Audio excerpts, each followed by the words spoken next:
বাড়িতে যেভাবে মাছের ঝোল রান্না করি আজকের মাছের ঝোলটাও কিন্তু সেই রকমই, কিচ্ছু আলাদা নেই।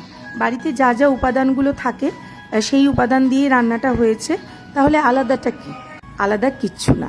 আলাদা হচ্ছে এটা করেছিলাম রুই মাছের জোয়ান ঝাল। নামটা তাই দিয়েছি কারণ জোয়ানটাই এর একটা আলাদা উপাদান। হ্যাঁ, জোয়ানটা এর সাথে বেটে দিতে হবে। যারা একটু ঝাল পছন্দ করেন তারা একটু বেশি দেবেন, যারা ঝাল কম পছন্দ করেন তারা একটু কম জোয়ান দেবেন। 8 চামচের মতো জোয়ান দিলেই হবে, এতেই কিন্তু স্বাদের একটা ভালো হেরফের আসবে।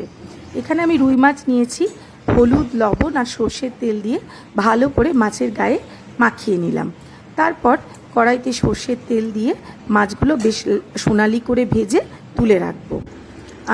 কড়াইতে সর্ষের তেল দিয়ে দিয়েছি, তারপর মাছগুলো ভেজে তুলে রাখছি। অন্যদিকে আদা, কাঁচা লঙ্কা আর জোয়ান সেটা নিয়ে আমি একটা মশলা তৈরি করেছি। এবার ঝালটা ওই যে বললাম আপনারা আপনাদের স্বাদ অনুযায়ী দেবেন। এখানে গোটা গরম মশলা, দারচিনি, ছোটো এলাচ আর লবঙ্গ আর অল্প একটু চিনি আগেই তেলের মধ্যে অ্যাড করেছিলাম। দিয়ে দিলাম 1.5 খানা মতো কোচানো পেঁয়াজ, আর ওই যে আদা, জোয়ান আর কাঁচা লঙ্কার যে পেস্টটা করেছিলাম সেটা এর মধ্যে দিয়ে দিলাম। তারপর মশলা কষানো হলে দিয়ে দিচ্ছি 2 চামচ মতো টক দই। টক দই দিয়ে ভালো করে রান্নাটা হতে দেবো। এই রান্নায় কিন্তু খুব বেশি ঝোল হয় না, তাও আপনারা আপনাদের ইচ্ছা অনুযায়ী জলটা দেবেন।